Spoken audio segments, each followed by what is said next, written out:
On se retrouve encore une fois dans le petit salon de la chapelle avec Mr. Crimson, mais je pense que voilà, j'ai pas besoin de le présenter forcément. Mais déjà, pour commencer, est-ce que c'est ton premier DW? Comment tu le sens? Oui, c'est ma première fois même à Nancy. Le tournoi est très sympathique. Clairement, dans une chapelle, c'est la première fois que je vois ça. Ce qui est cool avec le jeu de combat, c'est qu'on a toujours des tournois assez originaux de temps en temps. Et celui-là est très beau et très scénographique. Donc du coup, beaucoup de plaisir et il y a un bon niveau aussi.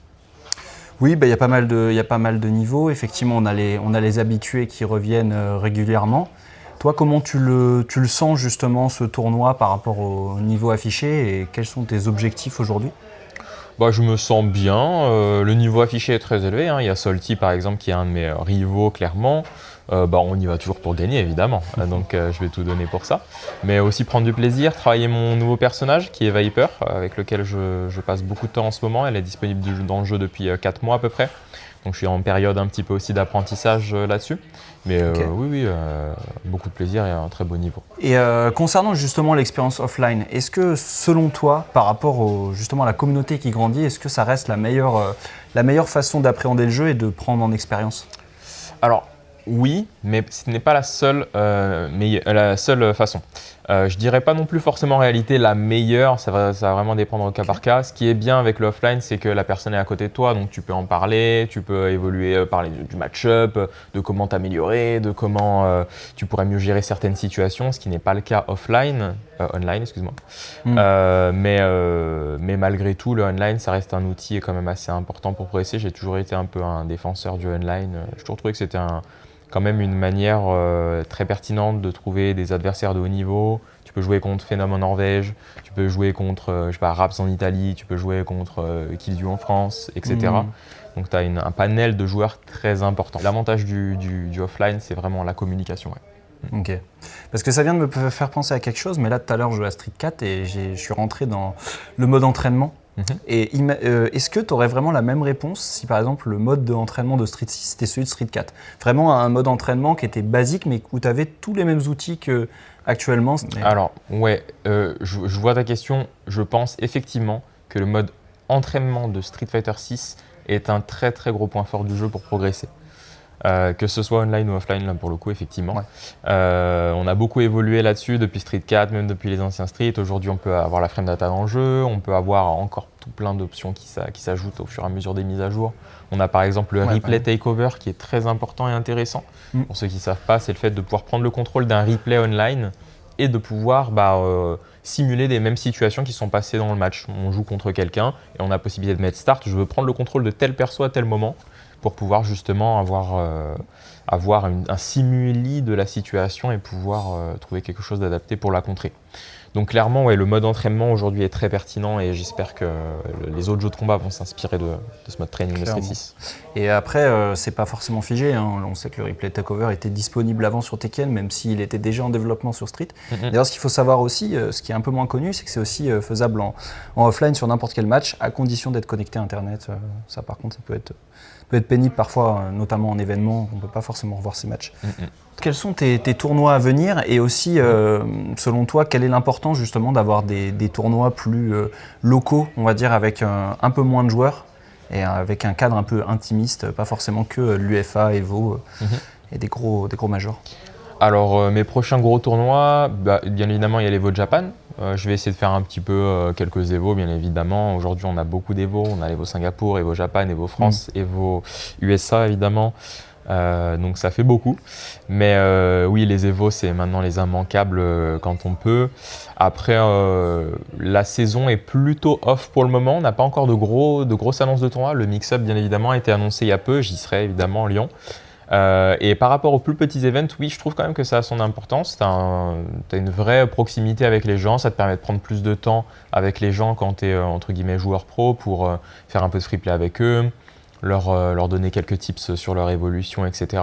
Et puis, il y a une atmosphère un peu plus familiale et qui a aussi son importance qu'il faut préserver. Et c'était pour ça que je voulais aussi venir une fois justement à l'événement La Chapelle, parce que justement, je ressentais cette proximité un peu familiale. Alors oui, il n'y a pas 5000 participants, mais il y a un vrai plaisir, une vraie passion de jeu et c'est important pour moi de faire un petit peu acte de présence. Et j'ajouterais, c'est vrai que les assos locales aussi, j'en ai fait partie de plusieurs, ça apporte aussi quelque chose de différent au niveau des lieux, en fait, simplement de la représentation. C'est-à-dire qu'on n'est pas juste dans des hangars où on pose des tables et des chaises.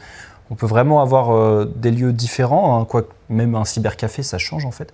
Et nous, je sais que par exemple, on pense à faire des tournois dans une sorte de dôme en fait. Vraiment un peu à la Pokémon, tu vois. Un truc qui change en fait. Et ça apporte vraiment quelque chose quand on connaît justement les majors américains par exemple. On te voit aussi beaucoup comme ambassadeur un peu de la commu française, un peu comme le gros créateur de contenu FR. Justement, comment ça se passe actuellement dans l'évolution de ton contenu? Est-ce que tu as des concepts qui arrivent ou alors est-ce que tu fais ça principalement sur le vif par rapport à tes streams, etc. Ouais, alors en général, je fais ça un petit peu au feeling. Souvent, j'aime bien échanger avec mon chat et compagnie. Quand il y a des gens qui ont du mal sur tel domaine, je me dis, écoute, plutôt que de répondre uniquement individuellement à la personne, autant faire une petite vidéo guide, vidéo tuto. C'est toujours quelque chose que j'ai aimé partager en fait mes connaissances sur le jeu et aussi recevoir des gens qui en savent plus que moi. Et clairement, au niveau des concepts, là j'ai fini un concept que je trouvais sympa qui était le Stream Fighters où j'ai invité quelques influenceurs, quelques coachs pour se bagarrer un petit peu sur Street. Je trouvais que ça se faisait beaucoup à droite à gauche, au Japon, aux USA, parfois sponsorisé, donc c'est encore différent. Moi je l'ai fait vraiment avec des petits bouts de ficelle quoi. Mais c'est passé, on a fait de très bonnes stats et on a passé une très bonne soirée. Donc voilà, c'est des choses qui sont quand même aussi sympas de proposer des petits concepts, effectivement. J'essaie d'en faire 1 ou 2 fois dans l'année, des petits trucs comme ça. Et hormis jeux de combat pur, même si on peut relier la question par rapport à ça, c'est quoi les jeux que tu attends en 2026 ? Wow, déjà il y a GTA 6 comme tout le monde, je pense, comme 2027, 99%. Ah, 2027 ? Non, je disais. Ouais, non, il est 2026. C'est l'Arlésienne, c'est tout. Ah, ils vont peut-être le redécaler. Moi, j'attendrais Red Dead 3, mais je pense que je serais mort avant. Ah ouais, ça va être chaud. Ouais. Et puis après, en jeu que j'attends, j'aime bien Intergalactique. Ah ouais, il sort cette année Ah non, peut-être pas 2026. Peut-être pas, il y a je crois le Witcher, je crois, il sort cette année. Le Witcher, peut-être, ouais. Mais il y a Crimson Desert aussi qui sort, je crois, cette année, il me semble. Un jeu un peu vu du dessus, 3e personne et tout. Mais oui, je me fais de temps en temps des petits jeux solo pour le plaisir. Hein. J'aime plein de styles de jeux, les RPG, à l'époque, les MGS, plein d'autres styles de jeux. Ouais, je suis passionné. Tu fais Ground Zero Ouais, par exemple. Il y a beaucoup. Le 1, le 2, le 1 est mon préféré, mais bon. Et tiens, justement, un petit point sur la saison 4 de Street. C'est quoi les persos que t'attends ? Alors, en personnage que j'aimerais voir et qui, je pense, fit bien au gameplay de Street Fighter 6, j'aimerais bien voir Adon, qui est un personnage qu'on n'a pas vu depuis très longtemps et qui, je pense, a un gameplay qui pourrait être très casse-pied sur Street Fighter 6, avec les Jaguar Key qui pourraient casser les drive impact, ou qui pourraient être safe en bloc, etc. Makoto, bien sûr, elle est très attendue. Je pense que c'est un personnage qui va très probablement revenir. J'aime beaucoup Menat aussi. C'est un personnage que je trouve très esthétique, très classe, un petit peu zoning. C'est des personnages qu'on ne voit pas tant que ça, en fait, des zoneurs dans les jeux de combat. Pensez à Harmony un peu. Je vois pas dans Smash. Ok, d'accord. Elle a une étoile qu'elle peut contrôler à distance et elle met des petits coups répétés. Elle était forte, je crois, dans Smash 4. Ok. Et puis en 4e perso, je vais te dire Colin, j'aime bien Colin. Ah ouais. Des personnages qui font de la glace et tout, il n'y en a pas. Et puis elle avait un gameplay très sympathique et tout, donc ouais. Ok, super cool. C'est pas forcément les réponses les plus attendues. Ouais. Et justement, point de vue méta actuellement, tu penses quoi de la méta et notamment de tes persos, même de tes anciens persos aussi, parce que tu jouais mes persos actuels, Dicta et Zangief. C'est ça. Actuellement, la méta est plutôt bien équilibrée, on va dire. Mes 5 ou 6 persos qui sont problématiques. On pense à JP, à Ryu, voilà. Ça. On pense. En fait, les shotos en général sont très forts, Akuma, etc. Terry, voilà. Il y a Terry aussi. Et puis aussi, j'en ai oublié. Et Mai, évidemment, Mai qui aussi domine. Terry, qui domine vraiment largement la méta. Ouais. Mais par contre, j'ai bon espoir. Je pense que les lots tiers sont pas si loin des top tiers et ça continue de se rapprocher. Donc, avec le prochain patch là, qui va arriver en mars, je pense que le jeu va arriver dans un très très bon état. Mais moi, j'ai quand même cette impression par rapport au 1. Tu t'en parlais justement sur ton Dalsim, je change de question, mais c'est vrai que tu disais qu'il n'était pas fonctionnel. Et moi, je jouais Zangief saison 1, pour moi, il était buggé, il y avait des trucs qui ne fonctionnaient pas. Et c'était le cas avec certains persos, je crois que Lily avait des problèmes aussi. Et même ça, c'est un peu résorbé. Il y a encore ces petits problèmes où il y a certains anti-airs qui ne marchent pas, des petits trucs par-ci par-là. Je pense qu'on en a tous avec chacun de nos persos.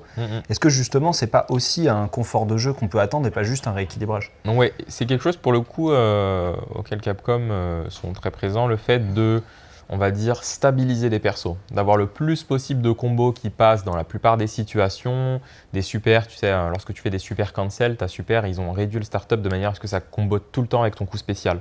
Avec Dalsim, ça a été fait par exemple. Ça, c'est des choses qui sont très confortables et ouais, qui amènent au confort de jeu. Donc je suis assez optimiste là-dessus. Clairement, Dalsim au début c'était la catastrophe. Maintenant, c'est beaucoup plus plaisant à jouer, il est beaucoup plus efficace. Ça reste pas le top tier de l'année, mais c'est quand même un personnage pertinent.